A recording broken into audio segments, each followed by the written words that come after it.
Hi, Rich Hoffman here.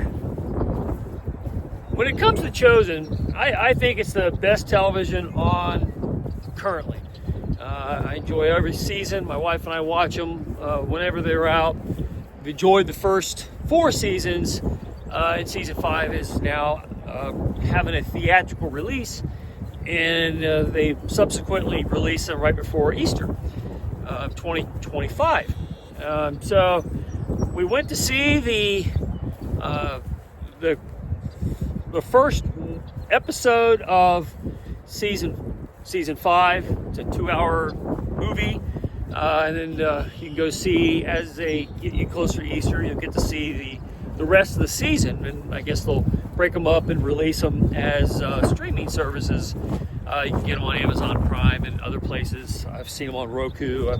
Lots of different outlets have carried them, but it's great television. The Chosen, I think, is one of the greatest television endeavors that's being done today.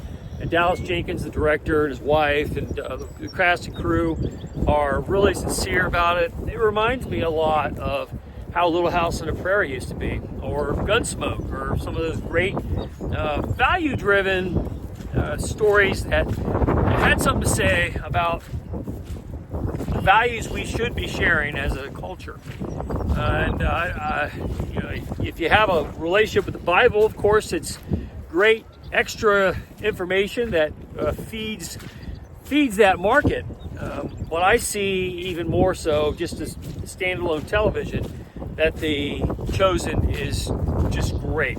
Now, there's 7 seasons that are projected.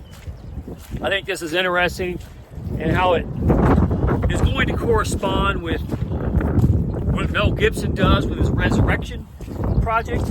That's a big budget, big giant thing. That's going to be very interesting. But the Chosen by Dallas Jenkins is planning to do the same kind of deal. There's going to be a crucifixion, there's going to be a resurrection. There's got a whole series, a whole season that deals with segments of this series that typically you fly through very quickly in the biblical text. And when you go to church Palm Sunday and Easter, you kind of go through the basic crucifixion, resurrection storyline. But that's never quite enough on these kinds of things.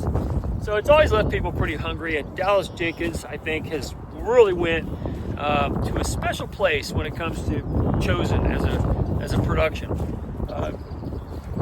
Can't say enough about how good it is. And you can't go see a movie like that at the theater. Now, you could wait to go see it on streaming services, but my wife and I like to support movie theaters. I like the movie theater experience. I think Hollywood, in their pursuit of all these liberal messaging that's gone on for a long time, too long, has cost theater owners. Theater owners were there to deliver the product that Hollywood makes. And when Hollywood went radical left and woke, and people rejected the product, who gets hurt in the process? I mean, Hollywood, a lot of people hate Hollywood now because they don't represent their values.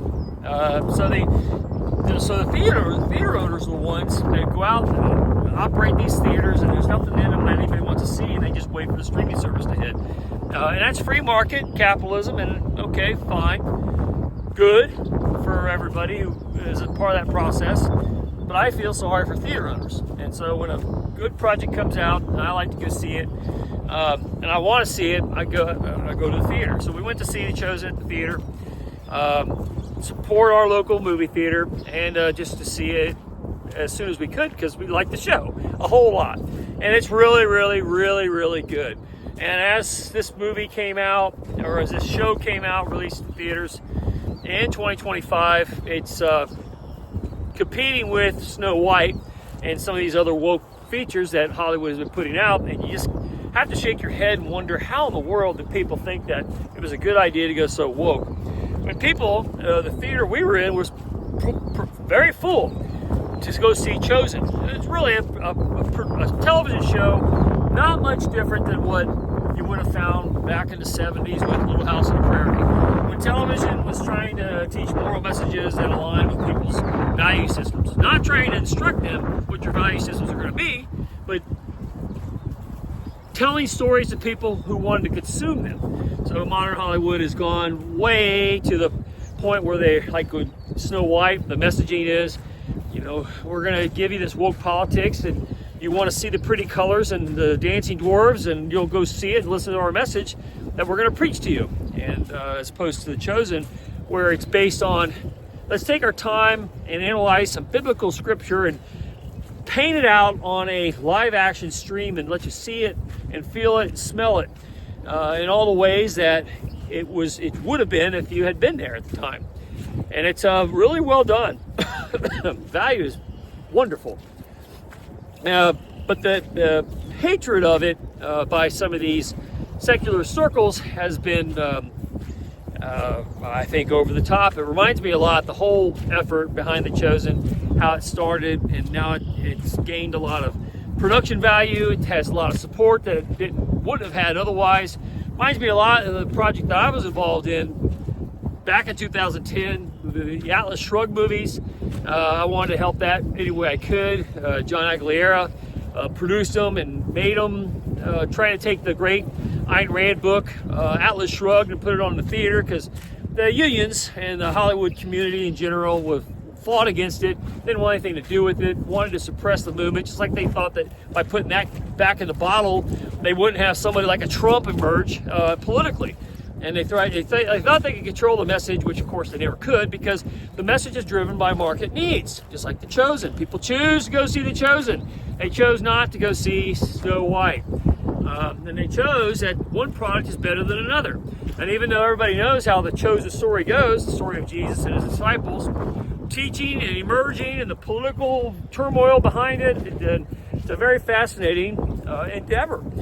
People know the story, but yet they want to go see it anyway, because you look at two projects that have roots in other source material. Snow White's an older film based on an old story, fantasy fairy tale, and of course Chosen is based on biblical scripture. So you have this stuff going on. People, apples to apples, people support one but not the other. And why do you think that is? And for the Hollywood product to continue to produce garbage like they did with Snow White, and not to get behind projects like The Chosen, it's turning out to be a terrible business model, because those who are producing that kind of content are being very successful. Dallas Jenkins was pretty much rejected by Hollywood, and they thought he was going to have to be a bus driver or work in a restaurant or some other job. You know, he's a very talented director, and he started to do these Chosen shows at his church, or at one of his friends' churches, and they were just making little. He was trained to be a director of films, and he was taking that skill and putting it to like videos that would stream online, and just for a small market, something that anybody could do for a YouTube channel. And it was so successful and so well done that it has grown in respect from season 1 to season 5, and now he's making something that looks on screen to be $1 million. It's great stuff. People loved it. People were very happy. The screening we went to, and I'm glad we went. And we'll try to go see all of them. And look forward to every episode of anything that Dallas Jenkins puts out. Good, valuable, good, wholesome storytelling. And when it comes to The Chosen and biblical scripture, and I get asked a lot. I've always liked the Bible. I've always liked biblical scripture. I've always had a relationship with the church somewhat here and there. But why more now than before, ever? And if you come to my house, I have maps and Bible references and reference books and Strong's concordance all laid out everywhere. I mean, it's the way my life is, and it's very busy. And I read a lot, and I research a lot, and I research a lot, and there's a lot going on. But why am I so obsessed with it? Well, because I see a strategic opportunity for the human race, and I'm very interested in it. I see The Chosen, and I see people like Dallas Jenkins, his nice wife, and all the cast that's in that thing. I see what Mel Gibson's doing. I see what a lot of production companies are doing and emerging. In the failure of Hollywood, they're filling the void for success. And I hope they can outpace the failure rate of mainstream movies that are not putting people in seats to save some of these theater owners so they can keep these places and keep theaters open so we can still have that theatrical experience as part of shared storytelling. That's what I hope happens, and I hope projects like these Chosen shows can at least keep theater owners alive until Hollywood gets its act together. Maybe there's a complete resurgence of that type of cinema, and I think Mel Gibson can certainly help with that. But The Chosen was wonderful, and I'm glad there are people out there who like it. And my interest in all this is the study of goodness. I love goodness. I love stories that explore goodness and explore the ideas of good and evil and project that to a society in a constructive way. And that's why I spend a lot of time thinking about the Bible these days, because politically there's a need for it. And the human race is striving for somebody to represent that for them. Or not just somebody, but lots of somebodies who are going out there and boldly telling these stories and defining goodness for goodness sakes.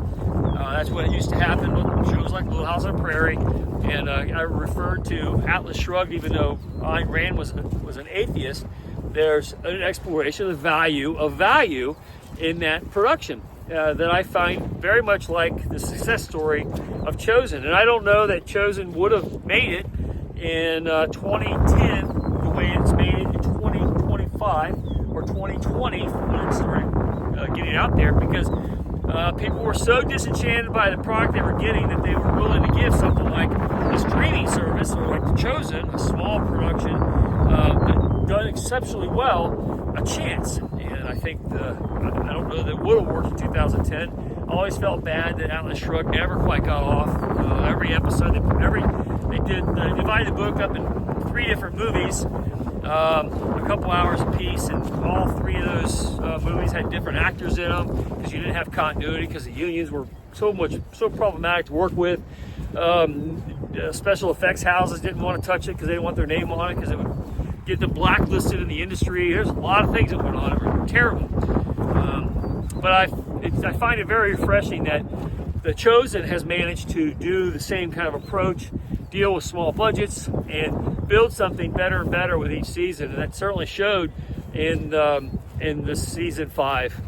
It's phenomenal. It's phenomenal to see big scale biblical storytelling occurring in a way that you see the Temple of Solomon displayed there in all its glory, and it's really, really cool and quite entertaining, but far better than all this Snow White stuff worth $300 million put up on the screen and nobody wants to see it because it doesn't tell a story anybody wants to hear. But they'll go see Chosen, and I highly recommend it for anybody interested in such things, which I think is most people. Chosen's far better product that Hollywood hasn't been putting out, and it's put out by a really wonderful director, Dallas Jenkins, and he's done a great job. And I appreciate that there's a theater to even go see it in. So if you get a chance to go see it at the theater, I highly recommend it. Chosen's great stuff. Chosen season 5. Anyway, Rich Hoffman here. Share, subscribe, make tomorrow a better day. If you haven't read my book, Gunfighter's Guide to Business, I think you'll love it. Anyway, have a good day. See you later.